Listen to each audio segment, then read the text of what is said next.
Jadi plastik yang kita guna setiap hari, contohnya botol kan, botol plastik yang di depan saya ni. Jadi plastik ni akan pecah, lama-lama dia akan pecah. Apa sumber plastik ni? Ialah plastik-plastik yang kita buang. Mikroplastik ni boleh dijumpa di sungai. Contohnya, kita tangkap ikan daripada sungai. Melalui mulut pun mikroplastik boleh masuk ke dalam badan kita.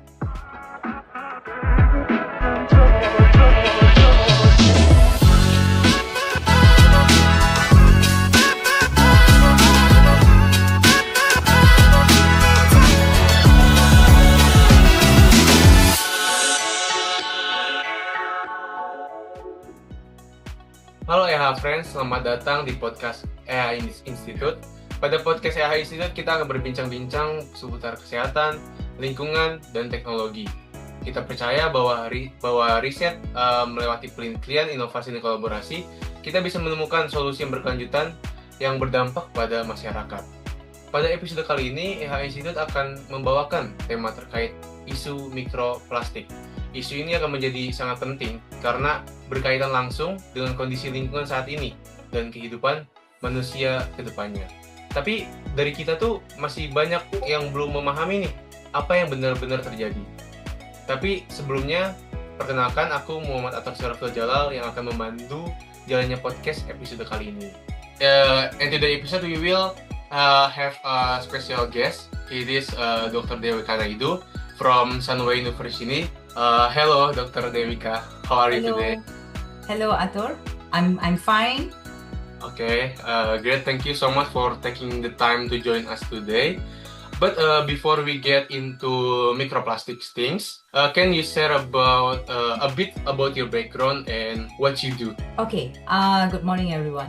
So I'm Devika. I'm from Sunway University, and literally I'm a researcher and also a lecturer in Sunway University. So my research area is actually on microplastic, khususnya di bahagian udara, sama ada outdoor ataupun indoor microplastics itself. Okay, thank you so much, Dr. Dewika. Untuk memulai dari dasar, apa sebenarnya mikroplastik jika dengan bahasa yang paling sederhana, Dr. Dewika? Okay, jadi kita start simple ya. Jadi mikroplastik ni ialah sebenarnya sampai kadang-kadang kita tak boleh nampak dengan mata kita.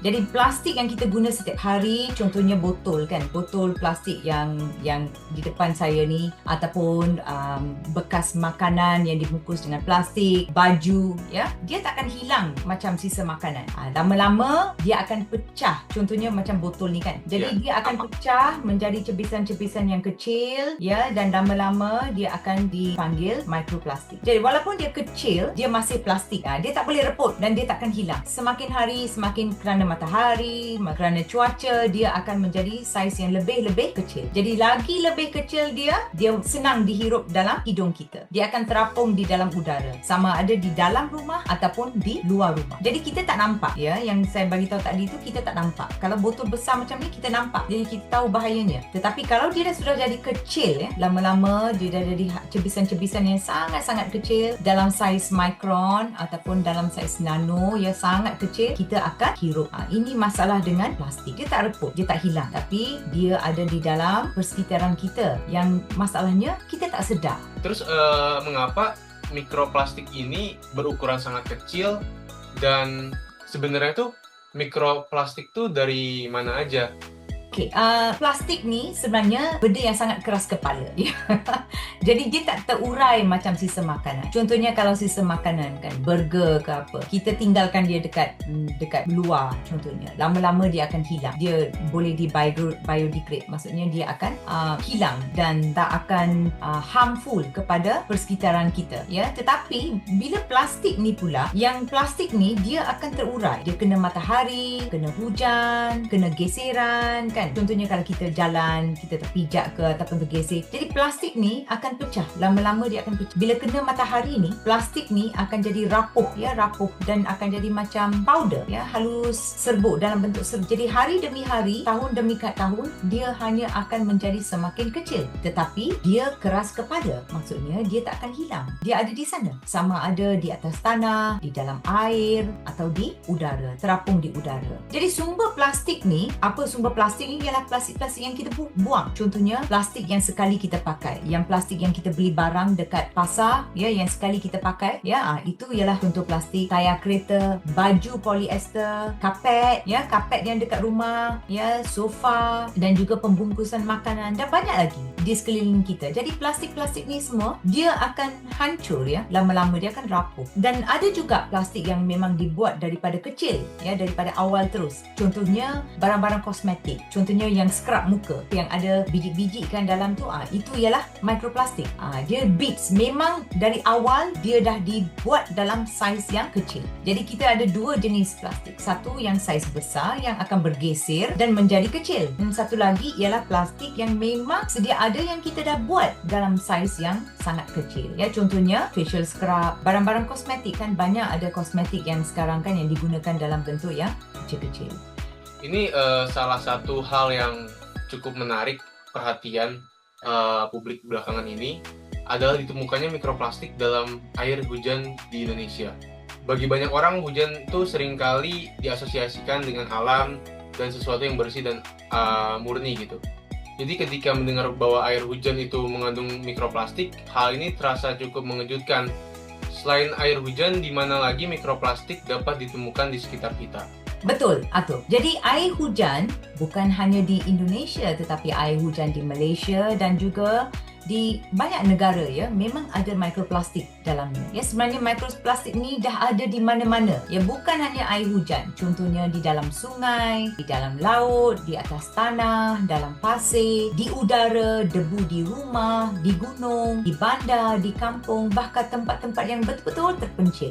Ada kawan saya yang di Malaysia, mereka buat kajian, ya, di tempat di mana sumber air diambil. Dan kami memang terkejut banget, ya, kerana tempat sumber air minum ni ada mikroplastik di dalamnya. Jadi mikroplastik ni dia boleh terbang ikut angin, ikut air, ikut aktiviti manusia. Maksudnya kalau mikroplastik tu ada di Indonesia, dia boleh terbang ikut angin ke Malaysia ataupun daripada Malaysia ke Indonesia dan juga semua tempat di dunia ni. Bukan saja air hujan, di Gunung Fuji di Jepang, ya, mereka juga jumpa mikroplastik di salju di atas Gunung Fuji. Jadi untuk jawab soalan ni, Atul, memang mikroplastik ni ditemui di banyak tempat di dunia ni. Dan masalahnya ialah kita tidak nampak. Dan juga binatang, ya, binatang maksud saya ialah animal kan, animal yang kecil atau besar yang ada di hutan, ya, mereka tak tahu. Mereka hanya minum sahaja air daripada sungai, daripada laut, ya, mereka tak tahu. Jadi semua ini akan masuk ke dalam badan mereka. Jadi contohnya ikan. Jadi saya kata mikroplastik ni boleh dijumpa di sungai. Contohnya kita tangkap ikan daripada sungai. Jadi kita tak tahu ikan ni makan apa. Jadi kita siang ikan tu, kita buat gulai, ya, kita masak kari ke apa, selepas tu kita makan ikan. Maksudnya mikroplastik yang daripada ikan tu sudah masuk ke dalam badan kita. Dan tadi kan, Atul, saya sudah bagi tahu yang mikroplastik ni degil. Maksudnya dia tak terurai, dia tak akan hilang. Dia di dalam badan kita dalam bentuk plastik, ya. Jadi dia akan diserap dalam badan kita. Itu masalah dia. Terus berarti mikroplastik itu berada di sekitar kita. Mikroplastik itu bisa ditemukan di air kah, atau di makanan kah, atau mungkin di udara yang kita hirup? Kalau udara bagaimana, Dokter Dewika? Apakah bisa terhirup juga masuk udara? Iya, mikroplastik kalau di dalam air minum memang saya rasa kalau kita ada penapis yang bagus, kita boleh tapis dan kita boleh pilih, ya, air yang sangat bersih. Tetapi ada kajian yang menunjukkan walaupun botol plastik macam ini sudah ada mikroplastik. Maksudnya plastik tu sudah terkeluar daripada botol yang diperbuat daripada plastik dan ada di dalam air yang kita minum. Dan juga masalah yang lebih besar ialah bila mikroplastik ni ada di dalam udara. Ya, bukannya kita boleh pilih udara mana yang kita nak hirup. Okey, contohnya, Atur, boleh tak kamu, sekarang saya sembur mikroplastik ke tempat yang Atur di dalam bilik Atur. Boleh tak Atur kata, saya tak nak menghirup udara untuk 10 minit kerana ada banyak mikroplastik? Tak boleh. Jadi kita tidak boleh pilih udara yang kita hirup. Walaupun ada mikroplastik, maksudnya kita harus menghirup udara. Kalau tidak, kita akan mati kan kalau tak ada udara. Ramai tak sedar, udara dalam rumah ya, kadang ni lebih banyak mikroplastik daripada luar. Ya, daripada kajian yang saya sudah buat, mikroplastik yang dijumpa dalam rumah berkali-kali ganda, berlipat kali ganda lebih banyak daripada yang dijumpa di luar. Ya, ini kerana kapet, langsir, sofa, baju sintetik, semua ni melepaskan fiber halus ya, mikroplastik ke dalam udara. Jadi kita duduk di dalam rumah ya, sambil bekerja, baca buku atau melihat televisyen ya, memang kita menghirup mikroplastik. Dan itu ialah kajian saya dan juga kajian orang-orang lain yang mereka sudah buat ya, saintis di tempat-tempat lain di dunia ni. Air minum, air botol, garam. Tahu garam yang kita guna untuk masak? Ikan dalam, pasal garam ni daripada laut. Dari laut sudah dicemari dengan plastik dan plastik ni degil ya, dia tak terurai. Jadi dia sudah bentuk dalam bentuk yang kecil-kecil ya, dengan garam.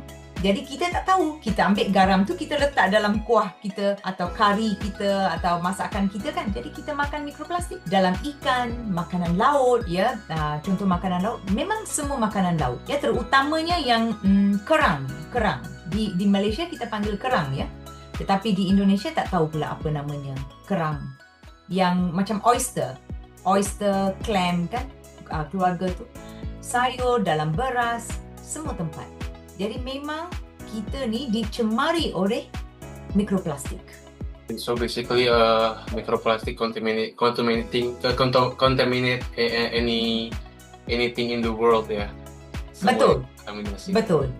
Nah, aku penasaran kalau dari aktivitas semua orang itu tuh apa yang berkontribusi sangat kepada mikroplastik? Apakah ada kegiatan yang sering dilakuin gitu dan itu bisa menimbulkan atau meningkatkan mikroplastik di dalam lingkungan kita? Aktivitas sehari-hari itu apa yang sangat berkontribusi terhadap pembentukan mikroplastik, Dr. Dewika? Ini part yang selalu buat orang terkejut ya. Ya, kerana ya contohnya basuh baju. Ya, bila kita basuh baju dalam mesin basuh ataupun di dalam tangan kan, kita kan gerak-gerakkan tangan kita. Jadi masa ni baju polyester akan melepaskan fiber plastik. Fiber plastik ya, kalau kita guna mesin basuh, dia akan melepaskan fiber plastik. Jadi fiber plastik ni akan masuk ke dalam air dan daripada air buangan daripada rumah kita ditapis-tapis dan dihantar ke sungai. Jadi tetapi fiber ni tak boleh ditapis, tak boleh dikeluarkan kerana saiznya sangat kecil. Jadi ini yang akan masuk ke dalam mulut ikan kan. Dia ikan ingat ini mungkin makanan dia makan, dia tak tahu nak pilih yang mana plastik yang mana bukan plastik. Dia buka aja mulut, masuk fiber. Selepas tu ikan tu siapa makan? Kita yang makan. Jadi ini ialah satu aktiviti. Yang lain ialah memandu tayar haus kan. Tayar kereta kita, ban kita, ada 4 ban tu. Haus itu pun boleh melepaskan mikroplastik. Kita buka plastik makanan dan bekas, kadang-kadang makanan dibungkus dalam plastik. Dekat rumah kita pakai Tupperware plastik ya, yang plastik, yang bekas-bekas plastik. Ini semua ialah bahaya. Memang mereka akan membebaskan sedikit plastik ke dalam makanan yang kita makan. Selepas tu duduk atas sofa ya, kalau kita vacuum, kita sapu lantai ya, gorden rumah, semua ini melepaskan plastik ke dalam udara dan persekitaran kita. Jadi aktiviti dalam rumah melepaskan plastik, aktiviti di luar rumah pun melepaskan plastik. Berarti kita tidak secara sadar ternyata kita berkontribusi juga membuat mikroplastik dalam hari-hari kita ya, Dr. Dewika. Nah, aku penasaran, mikroplastik itu bisa gak sih mengefek terhadap tubuh kita, dan apa jangka panjangnya tuh risiko kesehatan yang akan ditimbulkan dari mikroplastik berdasarkan penelitian saat ini? Kita kena ingat ya, dia ada beberapa laluan. Mikroplastik ni ada beberapa laluan untuk masuk ke dalam badan kita. Yang paling senang ialah bernafas. Maksudnya kerana partikel-partikel mikroplastik ni terapung di udara, kita tak nampak.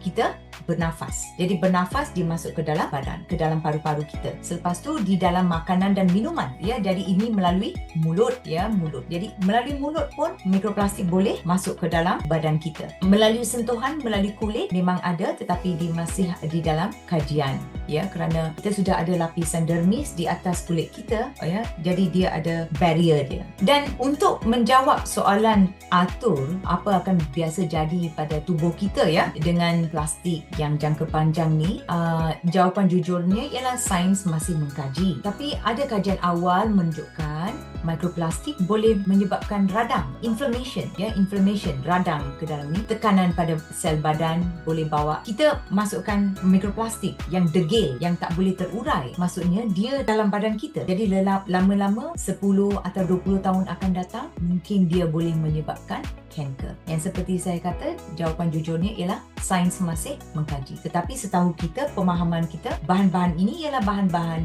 bukan elemen yang sihat untuk badan kita, ya. Jadi bila dia masuk dalam badan kita memang boleh menyebabkan banyak penyakit. Oke, berarti belum tahu pasti terkait penyakit apa yang akan ditimbulkan, tetapi tentunya mikroplastik ini sangat berbahaya karena ini bukan elemen yang di dalam tubuh. Nah, mungkin banyak dari pendengar yang bertanya-tanya apakah yang mereka bisa lakuin dari langkah-langkah sederhana yang mungkin bisa diimplementasikan oleh individu-individu yang awam gitu untuk mengurangi paparan mikroplastik dan risiko yang terkait dengannya. Okey. Berita baiknya kita tidak perlu menjadi saintis, ya, untuk mengurangkan risiko mikroplastik ni. Ya, beberapa langkah simple yang kita boleh ambil sebagai rakyat biasa, ya. Okey, satunya ialah kurangkan plastik yang sekali guna. Contohnya botol. Biasanya kita pergi ke mana-mana kan, kita jalan ke, kita nak pergi kuliah ke, nak pergi mana-mana, kita biasa pergi beli botol ni. Ya. Jadi jangan beli botol plastik. Botol yang sekali guna, ya. Jadi bawa botol macam ni, botol besi ke, yang kita boleh isi ulang. Jadi kalau stainless steel ataupun kaca, kita isi ulang, kita cuci dan kita guna balik. Ini satu cara untuk mengurangkan plastik. Alternatif dekat rumah ni, barang-barang dekat rumah tu kalau boleh kita tukarkan kepada stainless steel ataupun kaca, besi atau kaca. Dan baju yang kita pilih ni lebih kepada fabric yang natural. Contohnya cotton, kapas, ya. Dan juga kita bersihkan rumah kita ni, kita gunakan air. Maksudnya kita pel. Dan kalau vacuum, kita gunakan vacuum yang ada air, yang hydrocyclone, ya. Jadi kita kurangkan debu yang berterbangan ke atas. Dan selepas tu pastikan pengudaraan di rumah baik, dan kalau boleh kita minum air yang ditapis. Yang paling penting yang harus kita buat sekarang, ya, ialah plastik sekali guna. Maksudnya beg-beg plastik yang kita beli makanan, semua ni kita harus kurangkan. Kalau boleh, kalau kita ke pasar, kita jangan pakai plastik yang sekali pakai. Kita bawa karung kain macam zaman dulu kan. Di tahun 60-an, 70-an kita tak ada beg plastik. Jadi macam mana kita ke pasar? Mungkin kita bawa beg kain, ya, beg yang kita isi-isi, bawa balik rumah, kita harus boleh cuci beg kain tu. Ya, gunakan barang-barang macam tu. Oke, berarti untuk mengurangi plastik kita tidak perlu menjadi saintis, tapi kita bisa ngelakuin membawa botol seperti stainless steel atau dari kaca, ataupun bisa membawa tote bag seperti kayak kain gitu. Jadi kita nggak pakai plastic bag. This is the last questions. That is the last question for today podcast. So jadinya kita telah membicarakan terkait apa itu mikroplastik itu dari mana dan bagaimana itu muncul dan bagaimana itu bisa mengefek terhadap environment kita. Thank you so much for Dr. Dewika for sharing your insight and taking the time to join us. We really appreciate your perspective and knowledge. Sama-sama Arthur, dan ingat semua ya, mikroplastik ini memang tak nampak tapi kesannya nyata. Bila kita ada kesedaran, kita boleh buat pilihan yang lebih baik, dan bukan saja untuk kesihatan kita dan juga untuk bumi ni yang kita kongsi sama-sama. Terima kasih ya. Buat teman-teman, jangan lupa untuk terus ikuti podcast EHA Institute untuk topik-topik menarik lainnya seputar kesehatan, lingkungan, dan teknologi. Sampai jumpa di episode berikutnya dan tetap jaga kesehatan.